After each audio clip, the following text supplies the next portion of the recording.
Hey, I'm Jisoo, your friendly neighborhood Shifu, and this video will be about the new scoring system. I say new because they changed it again.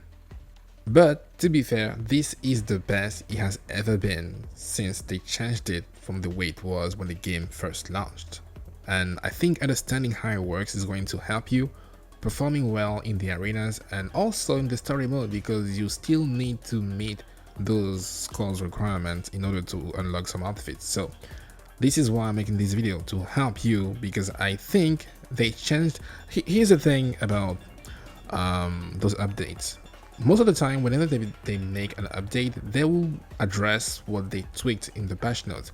Something I don't see them do, and I wish they would do, and at the very least I hope they do in the future, is that whenever they tweak the scoring system, it would be nice to include those changes in the patch note. That way we don't have to play the guessing game, because it's very important.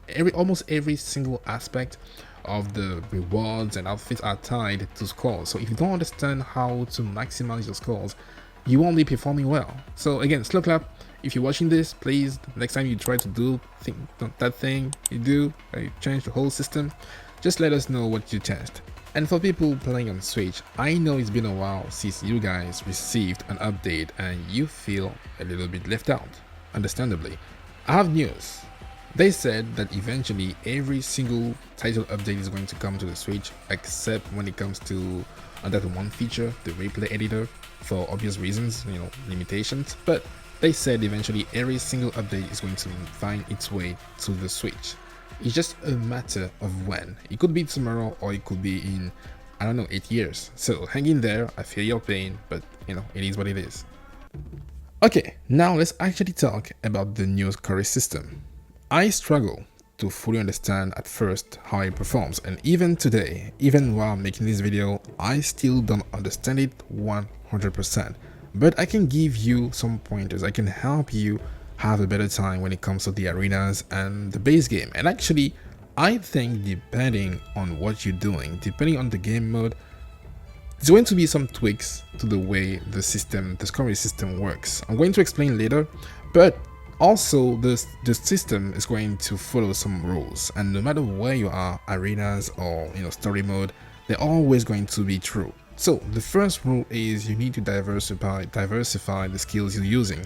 Using multiple skills in a row is good, but you have to use different skills. Let's say, for example, you use Crouch Punch. You don't want to use Crouch Punch 10 times in a row. You're going to get diminishing returns, and your multiplier is going to go down.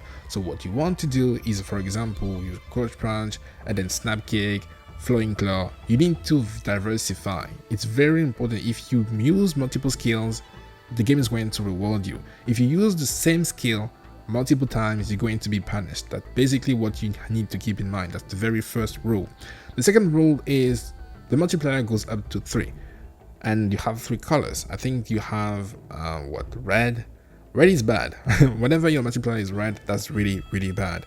Then you have orange, which is a tiny bit better than red, but still bad. And lastly, you have yellow. Whenever your bar is yellow, it means that you will receive the most amount of points. And because the bar has an up and down, when the bar is fully maxed out, this is when you get the maximum amount of points. Always be on the lookout for that and capitalize on the moment. You want to use an opportunity to score the most amount of points and be able to sustain it, because sustaining it means you will be receiving more points for longer.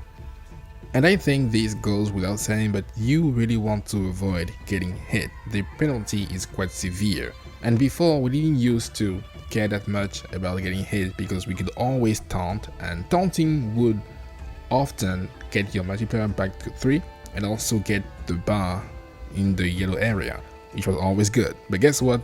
Taunting has been nerfed, as well as performing the cowboy move, which was also doing the same thing as taunting. So now you can only taunt, I'll say, once per wave when it comes to the arenas, and you can only taunt once per encounter when it comes to story mode. So that's not something you want to abuse, because it's going to be considered a skill you're performing, and again, if you use it multiple times, you're going to be punished. The multiplier will decrease. So it's more important than ever to not get hit. And the last universal rule is that the faster you defeat an enemy, the more points you're going to get. And it wasn't that way with the previous system, where every single encounter had to be a drag just for you to squeeze some more points. But now, even if you defeat one enemy at 80% of their life by performing a takedown, for example, something we're also avoiding, you will get a lot of points. So you are highly encouraged to use weapons, your environment. Throwing enemies off a balcony, a ledge is going to reward you with the most amount of points, especially if you did not damage them prior to throwing them. So you should use your environment, you should kill them, you should defeat enemies as fast as possible, and don't be afraid to use your takedowns. Actually, you should be using your takedowns. Those are the rules, the base rules. And now let's actually talk about the nuances, the differences, the things you want to be on the lookout for. First, let's start with story mode. You know how you need to reach a certain score per level if you want to get the outfits. Some outfits are tied to unlock to beating a certain score. And I want to say that it has never been easier, and hopefully this video is going to help you understand what you're doing wrong so that you can perform better. So I had a run earlier in the club just to try to make sure that I fully grasp how this system works, and I was able to get 29k, something I was not able to do before because it would have been such a drag to just defeat enemies upon wave of enemies, just trying to extend the fight just for the sake of scoring more points. That said, you still want to avoid getting hit, but don't be afraid to use your environment, to use your takedowns. And don't be afraid whenever enemies turn into Super Saiyans. Actually, you want them to turn, because whatever they do, they're going to reward you with even more points, which is good, right? Everybody's a winner, except the elite, obviously. So this is how it works when it comes to story mode. I think it's pretty straightforward, and as long as you follow those rules, I think you're going to be able to unlock those outfits in no time. It's just about making sure that you practice your skills and use them accordingly. Now, let's talk about the arenas.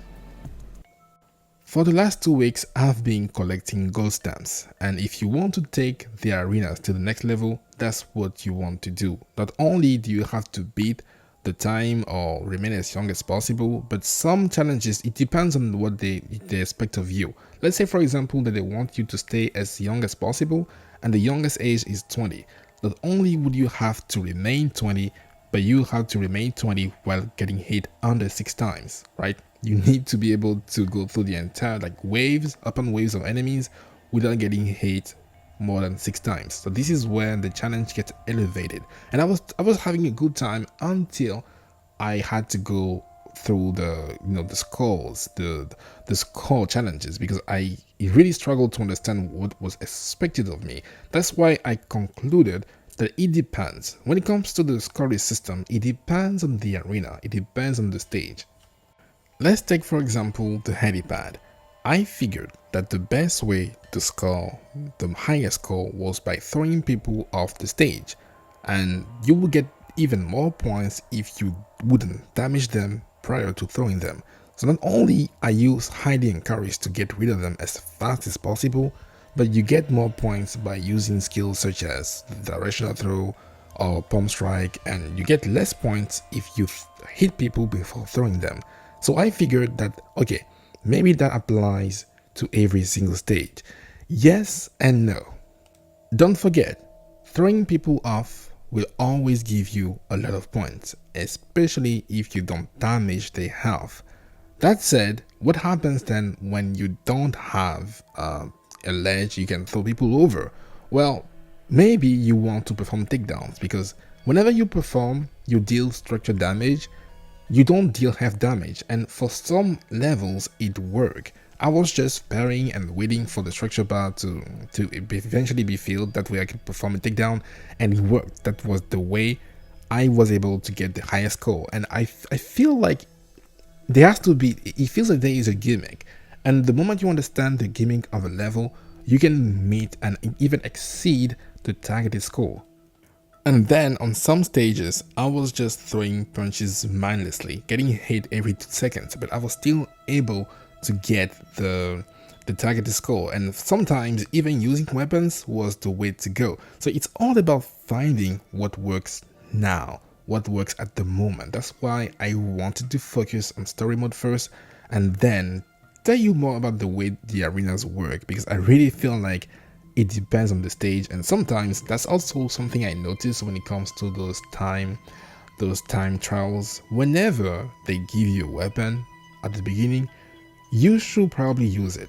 I feel like, I don't know if they tweak the system so that it gives you more points or it favors you whenever you use the starting weapon, but I can assure you that some challenges were way easier by using the weapon they Avos provided. So again, it requires a little bit of technical know-how, and knowing what you do is going to help you be better at doing it.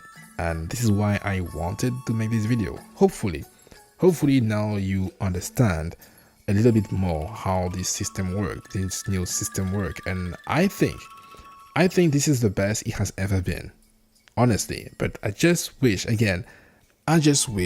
they would address those tweaks whenever they make those changes to the scoring system. That way we wouldn't have to speculate.